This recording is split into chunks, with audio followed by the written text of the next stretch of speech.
यमराज और मूर्ख आदमी। यह कहानी एक छोटे से गांव में रहने वाले एक आदमी की है। उस आदमी की मौत होने वाली थी। यमराज बड़ा लंबा सफ़र करके उसके पास पहुंचे थे।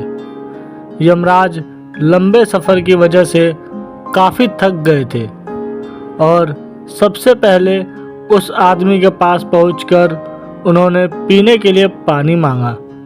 यह जानते हुए भी कि यमराज उसकी जान लेने आया है, उस आदमी ने घर के अंदर से ठंडा सा पानी लाकर यमराज को पिलाया। पानी पीने से यमराज को बहुत संतोष हुआ। यमराज ने खुश होकर उस आदमी से कहा, हालांकि मैं तुम्हारी जान निकालने आया हूँ, लेकिन तुमने जो मुझे पानी पिलाया है इस वजह से मैं तुमसे खुश हूँ और अपने उसूलों के खिलाफ जाकर तुम्हें मैं अपनी ये पेन और पुस्तक दूंगा। इसमें तुम जो चाहो वो 4 चीज़ें बदल सकते हो। आदमी काफ़ी खुश हो गया।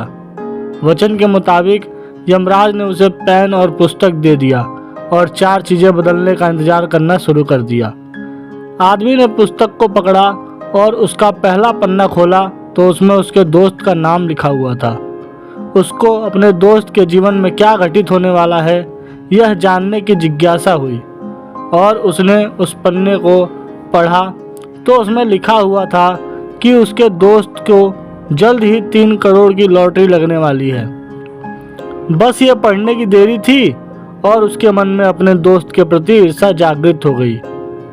उसने उस पन्ने पर लिखा, ऐसा ना हो। दूसरा पन्ना पलटा तो उसमें उसके एक पड़ोसी का नाम लिखा था। उसको अपने पॉलिटिकल करियर में सफलता मिलने वाली थी। उस आदमी का अपने उस पड़ोसी से अच्छा व्यवहार नहीं था, इसलिए उसने उसके पन्ने पर भी लिख दिया कि ऐसा ना हो। अगला पन्ना पलटने पर उसके एक रिश्तेदार का नाम आया, जिसके बारे में लिखा था कि वो 1 हफ्ते में नई कार खरीदेगा। आदमी ने उसके पन्ने पर लिख दिया, ऐसा ना हो। अगला और आखिरी पन्ना उसने पलटा तो वहाँ उसके बॉस का नाम था, जिसका प्रमोशन होने वाला था।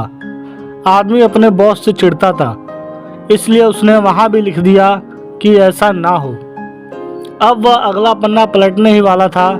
इससे पहले कि वो आदमी उसे पलट पाता, यमराज ने उसके हाथ से किताब और पेन छीन लिए।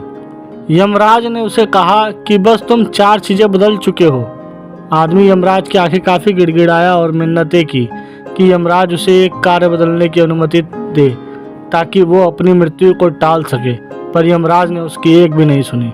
यमराज बोले कि अगर आज तुम्हारे अंदर ये ईर्ष्या की भावना ना होती तो आज सबसे पहले तुम अपनी जान बचा सकते थे, पर तुमने ईर्ष्या को अपने ऊपर हावी होने दिया।